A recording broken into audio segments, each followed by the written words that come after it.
Assalamualaikum warahmatullahi wabarakatuh. Perkenalkan, kami dari kelompok 9 dan hari ini kami akan mengerjakan tugas agama yaitu podcast. Selamat menyaksikan. Well, hello peeps. Welcome to our very first podcast. Ditemenin sama aku Diva Anissa Naftali, NPM 210 430 1022 dan aku Safa Raisa Mirza dengan NPM 210 430 10225.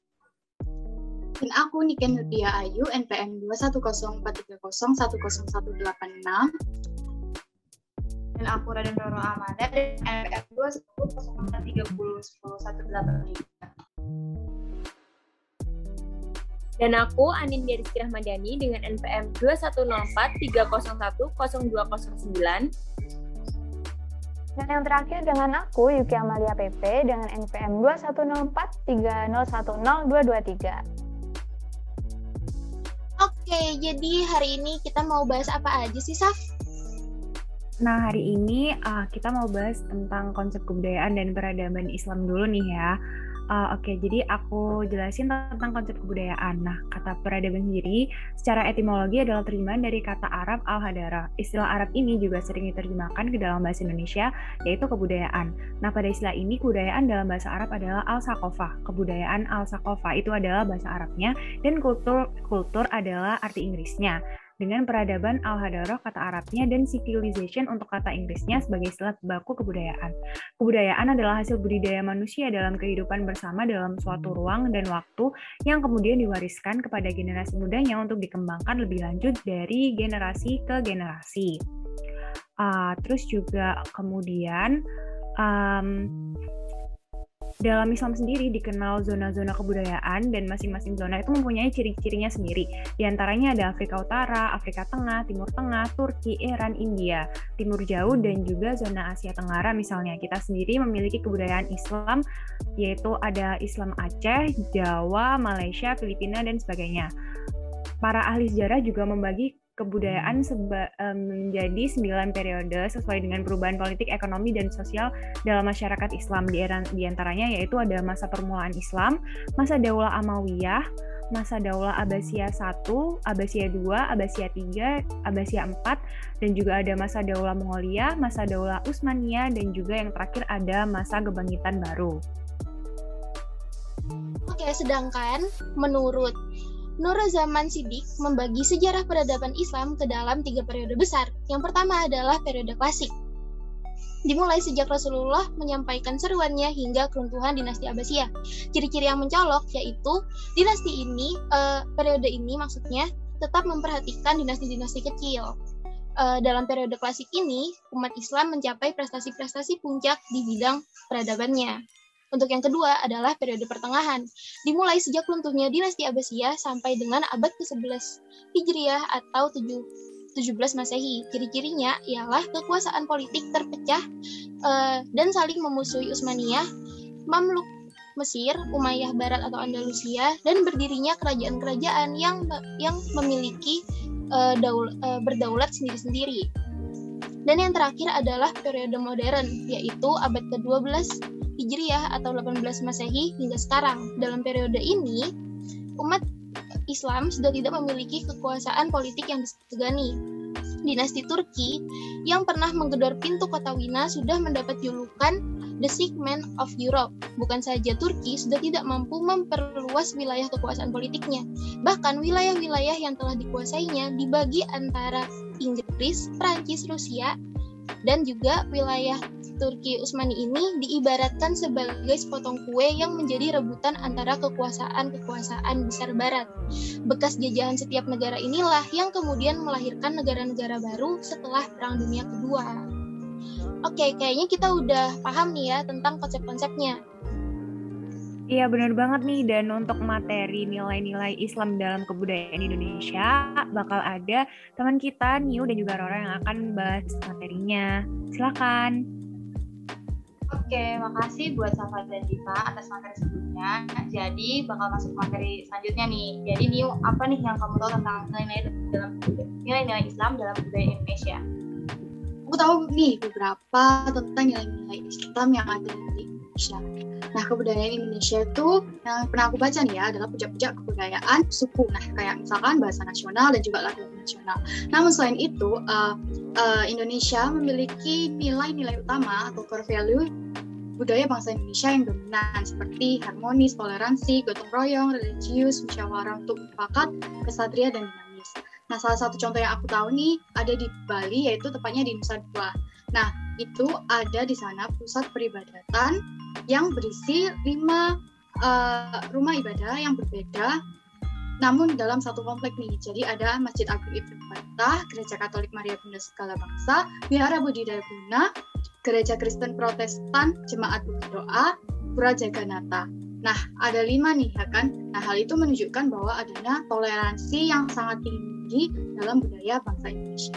Nah, ini juga yang seperti diajarkan oleh Rasulullah SAW yang menunjukkan sikap tolerannya. Nah, itu terjadi ketika adanya keributan antara kaum Muslim dan kaum Quraisy serta Yahudi. Rasul menawarkan solusi dengan membuat piagam Madinah untuk mencari kedamaian dan ketentraman.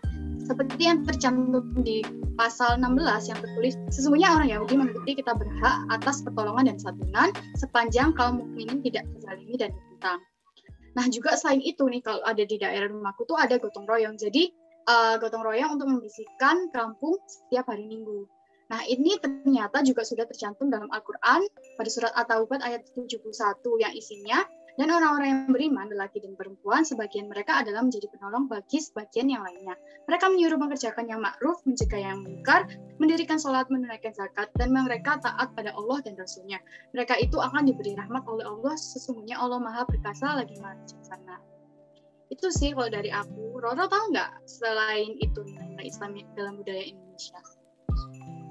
Aku juga tahu beberapa sih, apalagi dari Pulau Jawa kan, termasuk salah satu pulau yang paling besar. Nah, di Pulau Jawa itu ada akulturasi budaya Jawa dengan nilai-nilai agama Islam. Nah, salah satunya itu adalah dakwah dari Sunan Kalijaga, di mana Sunan Kalijaga adalah termasuk tokoh yang memiliki pengetahuan yang sangat luas dalam bidang agama maupun dalam bidang budaya Jawa. Beliau itu menginterpretasikan dua faktor ini untuk metode dakwahnya. Yang salah satu media dakwahnya itu yaitu menggunakan wayang. Lalu pesan-pesan yang terkandung dalam dakwahnya itu bersifat masalah jihad, ketauhidan, moral, serta perilaku yang baik. Sedangkan bentuk karya yang diambil itu ada tembang mencatat yang di dalamnya terdapat Mijil Kinati, Pucung, Sinom, Asmaradana, Dandang Gula, Pangkur, Mas Bambang, Durma, Gambuk, Mangat, Megatruh, yang dimana nilai-nilai tersebut juga dilaksanakan oleh para wali songo untuk digunakan sebagai media dakwah. Lalu salah satu contoh lainnya yaitu adalah upacara selamatan khas Jawa yang di dalamnya terdapat unsur-unsur agama Islam. Upacara-upacara khas Jawa itu termasuk dalam upacara kematian, upacara kehamilan atau pitoni, upacara sunatan atau hitanan, dan bentuk-bentuk upacara atau ritual khas Jawa yang di dalamnya tetap terkandung unsur agama Islam. Tidak hanya upacara selamatan saja yang di dalamnya terdapat dua unsur agama dan unsur budaya, masih banyak lagi tradisi-tradisi di Jawa yang menggabungkan dua unsur ini. Karena pada masa penyebaran agama Islam yang dilakukan oleh para wali songo atau dai sebelumnya juga menggunakan kesenian atau kebudayaan Jawa untuk menyebarluaskan agama Islam. Itu sih yang aku tahu nih.